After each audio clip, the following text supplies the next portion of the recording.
মানব সভ্যতার ইতিহাসে এমন কিছু স্থাপনা আছে যেগুলো শুধু স্থাপত্যের নিদর্শন নয়, বরং এক রহস্য। মিশরের পিরামিড ঠিক সেরকমই এক বিস্ময়। হাজার বছর ধরে এগুলো দাঁড়িয়ে আছে মরুভূমির বুকে।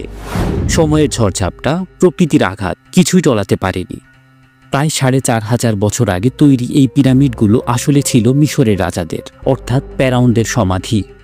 কিন্তু এগুলো শুধু কবরস্থান ছিল না, বরং সেই সময়কার অন্ধবিশ্বাস, ক্ষমতা আর মানুষের অদম্য শ্রমের প্রতীক। সবচেয়ে বড় প্রশ্ন হলো, যে যুগে লোহা বা আধুনিক যন্ত্রপাতি পর্যন্ত ব্যবহার শুরু হয়নি, সে সময় কিভাবে কয়েক টন ওজনের পাথর কেটে আনা হলো, কিলোমিটারের পর কিলোমিটার পথ টেনে আনা হলো, আর এত নিখুঁতভাবে একটার পর একটা সাজিয়ে তৈরি হলো এই মহাকায় স্থাপনা। আজকের আধুনিক যন্ত্রপাতি ব্যবহার করেও এমন নিখুঁততা বজায় রাখা কঠিন, অথচ সেই প্রাচীন যুগে মানুষ তা সম্ভব করেছে। গবেষকরা একে বলেন মানব শ্রম আর সংগঠনের অসাধারণ নিদর্শন। কিন্তু অনেকের মতে এই কাজ কেবল মানুষ একা করতে পারেনি, হয়তো এর পেছনে আছে অজানা রহস্য কিংবা দিনগ্রহী প্রাণীর সাহায্য। সত্য আসলে কি, এখনও তা পুরোপুরি উন্মোচিত হয়নি। তবে একটা জিনিস স্পষ্ট, গিজার পিরামিড শুধু মিশরের গৌরব নয়, এটা আজও বিশ্বের অন্যতম শ্রেষ্ঠ আশ্চর্য। ইতিহাস, স্থাপত্যকলা আর রহস্য সব মিলিয়ে পিরামিড এমন এক বিষয় যা যুগ যুগ ধরে মানুষকে বিস্মিত করে রেখেছে, আর হয়তো আগামী হাজার বছরও একইভাবে কৌতূহল জাগিয়ে রাখবে। চিন্তারকের আজকের ভিডিওতে আমরা জানার চেষ্টা করব পিরামিডের ইতিহাস, ঐতিহ্য ও পিরামিডকে ঘিরে থাকা রহস্যগুলো। তাহলে চলুন ভিডিওর মূল আলোচনায় প্রবেশ করি। পিরামিড নিয়ে যত আলোচনা, তার মূল শুরু হয় প্রাচীন মিশরীয় সভ্যতা থেকে। প্রায় খ্রিস্টপূর্ব ২৬০০ সালের দিকে ফেরাউনদের জন্য একটি বিশাল সমাধি নির্মাণ শুরু হয়। মিশরীয়দের বিশ্বাস ছিল মৃত্যুর পরও আত্মা বেঁচে থাকে, আর সেই আত্মাকে অমর করে রাখতে দরকার নিরাপদ আশ্রয়, যেখানে দেহ সংরক্ষিত থাকবে, সঙ্গে থাকবে ধন সম্পদ, খাদ্য, আসবাবপত্র, যাতে পরলোকে ফেরাউন একইভাবে রাজত্ব করতে পারেন। এই বিশ্বাস থেকেই পিরামিডকে তৈরি করা হয় রাজাদের চিরস্থায়ী আবাস হিসাবে। গিজার ৩টি বিখ্যাত পিরামিড, খুফু, খাফরে আর মেনকাউরে, আজও দাঁড়িয়ে আছে সেই সময়কার ধর্মবিশ্বাস আর ক্ষমতার প্রতীক হয়ে। এর মধ্যে সবচেয়ে বড় গ্রেট পিরামিড অফ খুফু, যা প্রাচীন বিশ্বের ৭ আশ্চর্যের একটি এবং একমাত্র আজও টিকে আছে। প্রাচীন মিশরীয়রা মনে করত ফেরাউনরা কেবল মানুষ নয়, তারা ঈশ্বরের প্রতিনিধি। তাই তাদের সমাধি এত বিশাল, এত মহিমান্বিত করে বানানো হতো, যাতে মৃত্যুর পরও তারা দেবতার মতো পূজিত হতে পারেন। পিরামিড ছিল সেই ধারণার প্রতিফলন, ক্ষমতার প্রদর্শন, অন্ধবিশ্বাসের প্রতীক আর সভ্যতার গৌরব। পিরামিড নিয়ে সবচেয়ে বড় কৌতূহল হলো এগুলো আসলে কিভাবে তৈরি করা হয়েছিল। ইতিহাসবিদরা মনে করেন গিজার মহা পিরামিড বানাতে লেগেছিল অন্তত ২০ বছর সময়।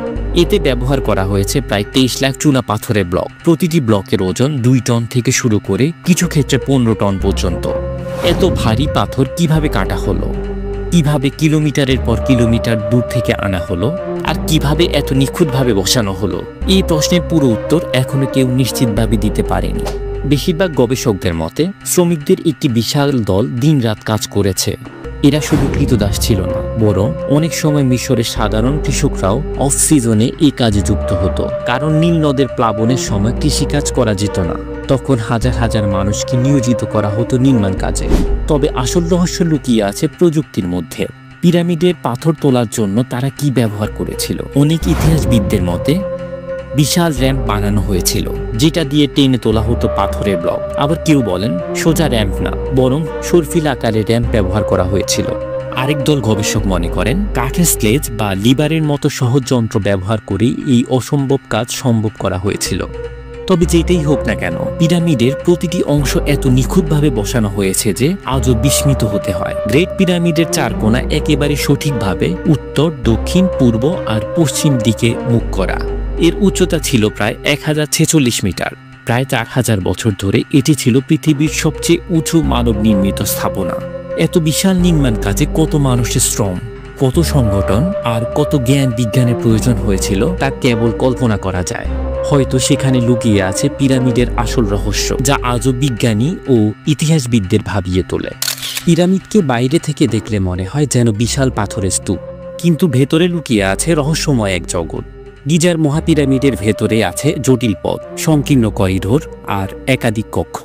এর উদ্দেশ্য ছিল মূলত ফেরাউনদের দেহ এবং তার সঙ্গে কবর দেওয়া সম্পদকে সুরক্ষিত রাখা। সবচেয়ে গুরুত্বপূর্ণ কক্ষ হল কিংস চেম্বার। এখানে ফেরাউনদের মমি রাখা হতো। পুরো কক্ষটা তৈরি করা হয়েছে বিশাল গ্রানাইটের ব্লক দিয়ে। প্রতিটি ব্লকের ওজন কয়েক টন। কিন্তু আশ্চর্যের বিষয় হলো এগুলোকে এমন নিখুঁতভাবে বসানো হয়েছে যে আজও সেই কারিগরি অনুকরণ করা প্রায় অসম্ভব। এর বাইরে আছে কুইন্স চেম্বার। যদিও ইতিহাসবিদরা মনে করেন এটি সত্যিকার অর্থে কোনো রানীর সমাধি ছিল না, বরং হয়তো প্রতীকী বা ধর্মীয় কোনো উদ্দেশ্যে এই কক্ষ তৈরি করা হয়েছিল। এছাড়াও আছে লম্বা গ্রেট গ্যালারি নামে পথ, যেটি দেখতে এক প্রকার সুড়ঙ্গের মতো এবং যা সরাসরি রাজকক্ষের দিকে নিয়ে যায়। আরেকটি রহস্যের বিষয় হলো পিরামিডের ভেতরকার কিছু সরু পথ বা শাফট। এগুলো বাইরে মুখ করা এবং ধারণা করা হয় বৈজ্ঞানিক কারণে বানানো হয়েছিল। কিছু কিছু শাফট সোজা নির্দেশ করছে আকাশের নির্দিষ্ট নক্ষত্রমণ্ডলের দিকে, বিশেষ করে অরিয়ন আর নর্থ স্টারের দিকে। প্রাচীন মিশরীয়রা বিশ্বাস করত ফেরাউনের আত্মা মৃত্যুর পর নক্ষত্রের সাথে একাত্ম হবে, তাই হয়তো এই পথগুলো সে প্রতীকী বিশ্বাসের অংশ ছিল। ভেতরের পুরো কাঠামো থেকে একটা বিষয় স্পষ্ট, পিরামিড শুধু কবর ছিল না, বরং এটা ছিল ধর্মীয় প্রতীক, ক্ষমতা প্রদর্শন আর মৃত্যুর পরের জীবনের বিশ্বাসের প্রতিফলন। পাথরের স্তূপের নিচে লুকানো এই জটিল নকশা আজও গবেষকদের বিস্মিত করে রেখেছে। পিরামিডের আরেকটি বিস্ময়কর দিক হল এর জ্যোতির্বৈজ্ঞানিক নিখুঁততা। গিজার মহাপিরামিড পৃথিবীর চারদিক উত্তর, দক্ষিণ, পূর্ব আর পশ্চিমের সঙ্গে প্রায় হুবহু সামঞ্জস্য রেখে নির্মিত। আধুনিক যন্ত্রপাতি ছাড়া এত নিখুঁতভাবে দিক নির্ধারণ করা কিভাবে সম্ভব হয়েছিল তা আজও বিস্ময়ের বিষয়। গবেষকরা বলছেন মিশরীয় পুরোহিতরা এবং জ্যোতির্বিদরা নক্ষত্র পর্যবেক্ষণের মাধ্যমে দিক নির্ধারণ করতেন। বিশেষ করে নর্থ স্টার বা ধ্রুবতারা তাদের জন্য ছিল প্রধান নির্দেশক। শুধু দিক নির্দেশই নয়, পিরামিডের ভেতরে কিছু সরু শাফট সরাসরি মুখ করে আছে আকাশের নির্দিষ্ট নক্ষত্রমণ্ডলের দিকে। যেমন একটি শাফট নির্দেশ করে ওরিয়ন কনস্টেলেশন এর দিকে। মিশরীয় পুরাণে ওরিয়নের দেবতা ছিল অসিরিস, যিনি মৃত্যুর পরে জীবনের দেবতা হিসেবে পূজিত হতেন। এ থেকেই বোঝা যায় ফেরাউনের আত্মাকে মৃত্যুর পর নক্ষত্রের সঙ্গে যুক্ত করা এক গভীর ধর্মীয় বিশ্বাস। এছাড়াও পিরামিডের অবস্থান এবং নকশা নীল নদের সঙ্গেও সামঞ্জস্যপূর্ণ। অনেক গবেষক মনে করেন তিনটি প্রধান পিরামিডের অবস্থান আকাশের ওরিয়ন বেল্ট এর তিনটি নক্ষত্রের মতো সাজানো। এটি হয়তো কেবল কাকতালীয় নয়, বরং সচেতনভাবে করা হয়েছিল। এসব থেকে বোঝা যায় পিরামিড কেবল স্থাপত্যের নিদর্শন নয়, বরং প্রাচীন মিশরীয়দের জ্যোতির্বিদ্যা, ধর্মবিশ্বাস আর জাগতিক ধারণার এক অসাধারণ সমন্বয়। মিশরের পিরামিডকে ঘিরে যত গবেষণা হয়েছে ততটা হয়তো আর কোনো স্থাপনাকে ঘিরে হয়নি।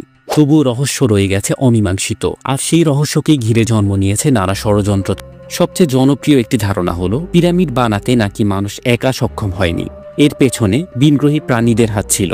এত বিশাল পাথর কেটে আনা, নিখুঁতভাবে বসানো এবং আকাশের নক্ষত্রের সাথে সামঞ্জস্য রেখে নকশা করা, এসব কিছুই অনেকেই মনে করেন মানুষের সাধ্যের বাইরে।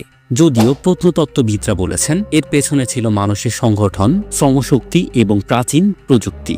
কিন্তু এলিয়েন তত্ত্ব এখনও অনেকের কাছেই আকর্ষণীয়। আরেকটি রহস্য হলো পিরামিডের ভেতরে কি এখনও অজানা কোনো কক্ষ লুকানো আছে?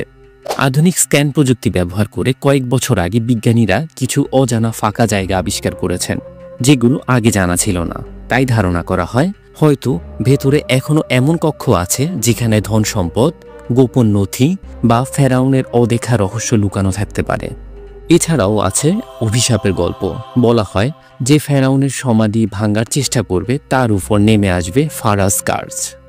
1922 সালে রাজা তুতেনখামেনের সমাধি উন্মোচনের পর যারা এই অভিযানে যুক্ত ছিলেন তাদের কয়েকজন অল্পদিনের মধ্যে অস্বাভাবিকভাবে মারা যান। যদিও বিজ্ঞানীরা এটিকে জীবাণু বা দুর্ঘটনা বলে ব্যাখ্যা দেন, তবুও অভিশাপের গল্প মানুষের মধ্যে রহস্যকে আরও গভীর করেছে। সবশেষে কেউ কেউ মনে করেন পিরামিড আসলে কেবল সমাধি নয়, বরং এগুলো ছিল শক্তির কেন্দ্র বা প্রাচীন কোনো অজানা প্রযুক্তির অংশ। এসব তথ্যের বৈজ্ঞানিক কোনো ভিত্তি নেই, তবে এগুলোই পিরামিডকে ঘিরে মানুষের কৌতূহলকে আরও বারবার উস্কে দেয়। পিরামিড শুধু প্রাচীন মিশরের প্রতীক নয়, বরং সারা বিশ্বের মানুষের কল্পনা শক্তি, শিল্প এবং সংস্কৃতির উপর দীর্ঘস্থায়ী প্রভাব রেখেছে। এগুলোকে ঘিরে শুধু ইতিহাসবিদ বা প্রত্নতত্ত্ববিদই নয়, শিল্পী, লেখক, চলচ্চিত্রকার সবাই অনুপ্রাণিত হয়েছেন। বিশ্বের বিভিন্ন দেশ থেকে পর্যটকরা আজও গিজার পিরামিড দেখতে মিশরে আসেন। এখানে পর্যটকরা শুধু পাথরের স্তূপ নয়, বরং সেই প্রাচীন সভ্যতার মহিমা, মানুষের অসীম শ্রমশক্তি এবং অদ্ভুত কৌশল দেখতে চায়। পর্যটন ছাড়াও পিরামিড বিভিন্ন দেশে স্থাপত্য ও নকশার অনুপ্রেরণার উৎস হয়ে উঠেছে। উদাহরণস্বরূপ, আধুনিক স্থাপত্যে অনেক ভবন পিরামিডের আকৃতি বা জ্যামিতিক নিখুঁততা অনুকরণ করছে। পিরামিড প্রাচীন মিশরের ধর্মবিশ্বাস ও ক্ষমতার প্রতীক হলেও আজও এগুলো বিশ্ব সভ্যতার ইতিহাসে মানব জাতির সৃষ্টিশীলতার নিদর্শন। এগুলো আমাদের শেখায় মানুষের সৃজনশীলতা, শ্রমশক্তি এবং জ্ঞান একত্রিত হলে অসাধারণ কিছু তৈরি করা সম্ভব। সঙ্গত কারণে পিরামিড আজও গবেষক, পর্যটক এবং সাধারণ মানুষ সবাইকে আকৃষ্ট করে। এগুলো শুধু অতীতের গল্প নয়, বরং মানব ইতিহাসের এক জীবন্ত শিক্ষা, যা আমাদের দেখায় যে সঠিক পরিকল্পনা, দৃঢ় চেষ্টায় এবং নৈপুণ্যে মানুষের সীমা ছুঁয়ে যাওয়া সম্ভব। মিশরের পিরামিড কেবল পাথরের স্তূপ নয়, বরং মানব ইতিহাসের এক জীবন্ত সাক্ষ্য। 4000 বছরেরও বেশি সময় ধরে এগুলো দাঁড়িয়ে আছে, রহস্য আর বিস্ময় ছড়িয়ে দিয়ে। পিরামিড আমাদের শেখায় মানুষের পরিকল্পনা, শ্রম, জ্ঞান এবং বিশ্বাস মিলিত হলে কতটা অসাধারণ কিছু সৃষ্টি করা সম্ভব। তবে পিরামিডের সঙ্গে যুক্ত রহস্য শেষ হয়নি। আজও আমরা জানি না সবকিছু। কিভাবে নির্মাণ করা হয়েছিল, ভেতরে কিছু অজানা কক্ষের সূত্র কি, এবং সেই প্রাচীন জ্ঞান কতটা আধুনিক প্রযুক্তির সঙ্গে মেলে, সবই আমাদের কৌতূহল জাগিয়ে রাখে। এখন প্রশ্ন আপনার দিকে, আপনিও কি মনে করেন পিরামিড কেবল মানুষের অসীম শ্রম এবং জ্ঞানের নিদর্শন, নাকি এর পেছনে কিছু অজানা রহস্য, এমনকি অপ্রাকৃতিক শক্তির ছোঁয়াও থাকতে পারে? কমেন্ট বক্সে আপনার মতামত জানান। আর যদি ভিডিওটি ভালো লেগে থাকে তাহলে ভিডিওটিতে একটি লাইক দিয়ে চ্যানেলটিকে সাবস্ক্রাইব করে আমাদের পাশে থাকুন। ধন্যবাদ।